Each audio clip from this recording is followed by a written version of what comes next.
अगर तुम्हें पता चल जाए कि मैं दान दूंगा और पड़ोसी को फल मिलेगा, भला दान दोगे? बताओ, कोई नहीं देगा। पता है, जानते हैं कि ये जो कर रहे हैं वो हम अपने लिए ही कर रहे हैं, जो कुछ भी अच्छा कर रहे हैं, भरोसा है। तो जब अपने ही लिए कर रहे हो तो फिर अकड़ना किस बात का? कोई दूसरा तो बांटने वाला है ही नहीं इस कर्म को। इसलिए विनम्र रहना, बिना अकड़ के, बिना अभिमान के, निरअभिमान, सौम्य बनकर, सहज बनकर जीवन का आनंद लो, जीवन को जियो। भगवान श्री कृष्ण ने यहाँ ब्रज में अघासुर, वकासुर, वृत्तासुर, तृणाव्रत तमाम दुष्टों को दमन किया और ब्रजवासियों को आनंद दिया। अनेक लीलाएं की, माखन चुराया, गाय चराई, बंसी बजाई और भगवान ने ब्रह्मा जी के मोह को दूर किया, इंद्र के अभिमान को चूर किया, गिरिराज जी को उंगली पर उठाया, गिरिराज जी का पूजन किया, माँ की डांट खाई, माँ को दुलार किया, गोपियों को खूब तंग किया और सब ब्रजवासियों को आनंद दिया है। भगवान की बाल लीलाएं बड़ी प्रेम और सुखद हमें अनुभव कराती है। तो ये लीलाओं का श्रवण तो ब्रज में ही बैठ के और आनंद से होता है। पर भगवान ने जो ब्रज की लीलाएं की हैं वो मात्र 8 से 10 वर्ष तक की आयु में की। उसके बाद तो उनका एक अपना अलग क्षेत्र था। उसके बाद तो श्री ठाकुर जी धर्म पथ पर निकले थे। अब सारी लीलाओं को, महाराज इत्यादि के बाद अब सारी लीलाओं को विराम करके कंस आदि दुष्टों का दमन करने का समय था। तो अक्रूर जी आए और अक्रूर जी ने आकर के यह सूचना दी, कंस महाराज धनुष यज्ञ कर रहे हैं, इसलिए नंद बाबा और सब ग्वाल वालों को जाना है और साथ में कृष्ण बलराम को तो अवश्य जाना। तो नंद बाबा थोड़ा सा सहम गए। नंद बाबा को लगा कि हमें निमंत्रण दिया वो तो ठीक, पर हमारे छोटे छोटे बच्चों को क्यों बुलाया है? क्योंकि वो कंस बहुत क्रूर राजा था, सारी प्रजा जानती थी। अब इन छोटे छोटे बालकों को क्यों बुलाया? मन में शंका और संदेह हुआ। नंद बाबा ने तो कुछ न कहा। यशोदा मैया बोल पड़ी अक्रूर जी से कि मेरा कृष्ण तो कहीं नहीं जाएगा, मेरा लाला नहीं जाएगा, मेरा पुत्र नहीं जाएगा, मेरा बेटा तो कहीं नहीं जाएगा। और जैसे ही कहा तो अक्रूर जी ने कहा कि देखो, महाराज का निमंत्रण है और निमंत्रण ठुकराया नहीं जाता, राजा है वो। और निमंत्रण के साथ ये भी कहा कि अगर कोई निमंत्रण ना माने तो ये हमारा आदेश है कि कृष्ण बलराम को अवश्य लाया जाए। वो जान गया था कंस कि जितने भी राक्षस मैंने भेजे, कृष्ण बलराम ने सबको समाप्त कर दिया। अब उन दोनों बालकों को मैं यहाँ अपनी आंखों के सामने बुला करके समाप्त करूंगा। ये उसकी योजना थी। यज्ञ का तो बहाना था, योजना उसकी कुछ और थी। तो कृष्ण बलराम अवश्य आने चाहिए। मैया ने कहा कन्हैया नहीं जाएगा। तब कहा कि आदेश भी दिया है, वो राजा है, उनकी तो माननी पड़ेगी। मैया यशोदा ने कहा वो राजा हैं, उनका प्रजा पर अधिकार है, पर मैं माँ हूँ, मेरा संतान पर ज्यादा अधिकार है।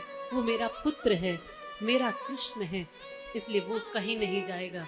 जब बार बार मैया यशोदा कहने लगी मेरा कृष्ण, मेरा पुत्र, मेरा लाला, तब उन्होंने, अक्रूर जी ने कहा कि ये जिसे तुम कहती हो मेरा पुत्र, मेरा पुत्र, मेरा पुत्र, ये तुम्हारा पुत्र नहीं, ये देवकी मैया का पुत्र है। देवकी जी ने इसको जन्म दिया है। और जैसे ही सुना कि देवकी इसकी माँ है, देवकी ने जन्म दिया है, अपने कन्हैया को गोद में बिठा करके मैया यशोदा पूछती है लाला, ये अक्रूर कहते हैं कि तुझे मैंने जन्म नहीं दिया, तू मेरा पुत्र नहीं है, तू मुझे छोड़कर चला जाएगा क्या? तू छोड़कर तो नहीं जाएगा? ये कह रहे हैं कि तू मेरा बेटा नहीं। मैया यशोदा का तो सर्वस्व श्री कृष्ण है। जब गाय चराने जाते थे तो चौखट पर बैठ जाती थी, चौखट पर। जब तक ठाकुर जी आ जाते थे, जब तक कृष्ण न आए तब तक वहीं बैठती, बाट देखती, बार बार भीतर जाती, काम करके फिर बाहर आती, फिर चौखट पे बैठ जाती। अभी तक लाला आया नहीं, थोड़ी देर हो जाती तो बार बार जाकर देखती, अभी लाला आया नहीं। कृष्ण सर्वस्व है मैया यशोदा के लिए। और आज जब उन्हें पता चला एकाएक कि जिस बालक को, जिस पुत्र को, जिस संतान को मैं अपना प्राण मानती हूं, वो तो मेरा है ही नहीं, उसको तो मैंने जन्म ही नहीं दिया, तब श्री कृष्ण से कहती है, लाला क्या तू मेरा नहीं है?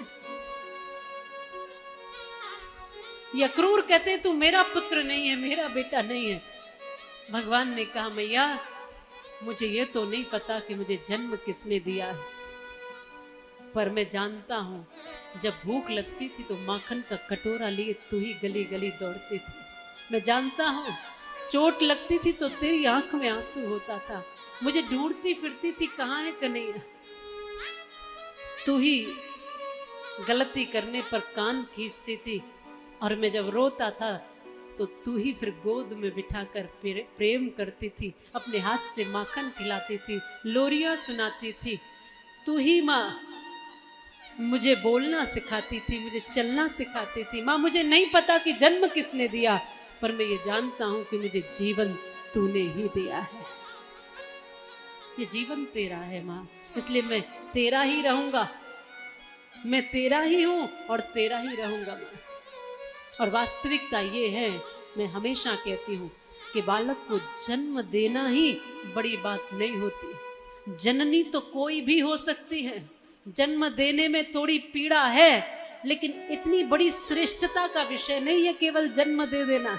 जन्म तो पशु पक्षी मादा जितनी भर जीव जंतु हैं वो सब जन्म दे देती हैं, जननी तो वो सब हैं, लेकिन वास्तव में माँ कहलाने का अधिकार उसी को है जिसने अपनी संतान को लायक बनाकर संस्कार देकर बड़ा किया हो। माँ हर कोई नहीं हो सकता, यशोदा हर कोई नहीं बन सकता। जननी देना बनना अलग बात है, माँ बनना अलग बात है। इसलिए ये नहीं कहा जननी संसार की निर्माता, वहां का माता ही संसार की निर्माता है, इसीलिए तो माँ का ऊंचा नाता है। माता संसार की निर्माता है, क्यों? क्योंकि माँ चाहे तो बालक को कायर या क्रूर बना दे, या बनकर जीजाबाई उसे शिवा सा शूर बना दे, ये भाग्य विधाता है। इसीलिए तो माँ का ऊंचा नाता है, इसीलिए तो यहाँ माँ को प्रणाम किया जाता है। क्यों? क्योंकि उसने उस लायक बनाया है उस संतान को कि आज समाज में सिर उठा के चल सके। अगर आपने अपनी संतानों को किसी के लायक नहीं बनाया है तो आप माता नहीं हो, आप पिता नहीं हो, आपने सिर्फ जन्म दिया है, बस उतना ही अधिकार है आपका। लायक बनाने के लिए पूरा जीवन लगाना पड़ता है, अपना जीवन वैसा बनाना भी पड़ता है, उस बच्चे में रंग भरने पड़ते हैं, सत्य के, निष्ठा के, प्रेम के, सदाचार के, उसका जीवन वैसा बनाना पड़ता है। लोग कहते हैं कि बच्चे हमारे बात नहीं मानते, कैसे मानेंगे? तुम में बात कहने का वो तरीका ही नहीं है कि बच्चे माने।